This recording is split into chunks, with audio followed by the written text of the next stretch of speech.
गोंडवाना गणतंत्र पार्टी और बहुजन समाज पार्टी का गठबंधन हुआ है और जो बहुजन समाज पार्टी की जो विचारधारा है और गोंडवाना गणतंत्र पार्टी की जो विचारधारा है, अब एक समान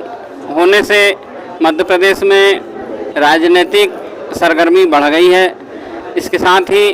जो आगामी विधानसभा चुनाव होने हैं उसमें गोंडवाना गणतंत्र पार्टी और बहुजन समाज पार्टी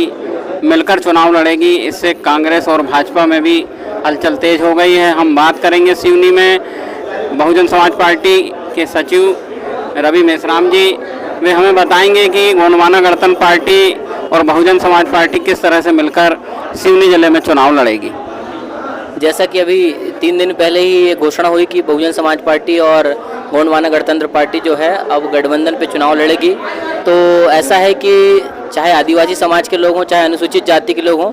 चाहे हमारी विचारधारा को मानने वाले SC ST OBC के लोग हों, वर्षों से लोगों की ये चाहत थी कि ऐसा हो जाए। और जब हमारे ऊपर के पदाधिकारियों ने, माननीय बहन जी और गोंडवाना गणतंत्र पार्टी के राष्ट्रीय कार्यकारिणी ने ये निर्णय लिया है, तो ये बहुत ही स्वागत योग्य निर्णय है। क्योंकि हमारे पूरे सिवनी विधानसभा में, खास करके जिस विधानसभा से मैं आता हूँ, लगभग 60 से 70 हज़ार वोट जो है वो ट्राइबल की है, 23,000 वोट अनुसूचित जाति की है, 30,000 वोट मुस्लिम समाज के लोगों की है और लगभग 52% वोट, जिसको हम, चूँकि उसका आंकड़ा हमारे पास OBC का नहीं है,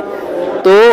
इस तरीके से हमारे पास लगभग देखा जाए तो 1,10,000 वोट हमारी SC ST और मुस्लिम समुदाय के लोगों की है। अगर हम इस वोट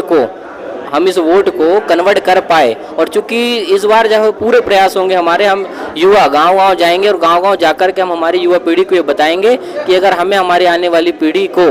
हक अधिकार दिलाना है और इस देश के संविधान को बचाना है, डॉक्टर बाबा साहब की विरासत को बचाना है, तो हमें एक होना पड़ेगा और एक होकर के जो है वोट करना पड़ेगा। क्योंकि बाबा साहब ने कहा कि सत्ता के मंदिर पर कब्जा करो, और चूंकि हमारे लोग सोशल मीडिया का जमाना है, आप लोग भी लगातार लगे हुए हो प्रचार प्रसार करने में सोशल मीडिया, और पूरे भारत देश के अंदर आज संविधान को बचाने के लिए लोग लगभग लगे हुए हैं, तो जरूर ये जो गठबंधन है पूरी तरीके से सफल होगा। और न केवल हम सिवनी विधानसभा बल्कि सिवनी जिले की चारों विधानसभा को जीतेंगे। और जो है इस बार बहुजन समाज पार्टी और गोंडवाना गणतंत्र पार्टी के गठबंधन के बगैर जो है मध्य प्रदेश की सरकार नहीं बन पाएगी। बहुत बहुत धन्यवाद।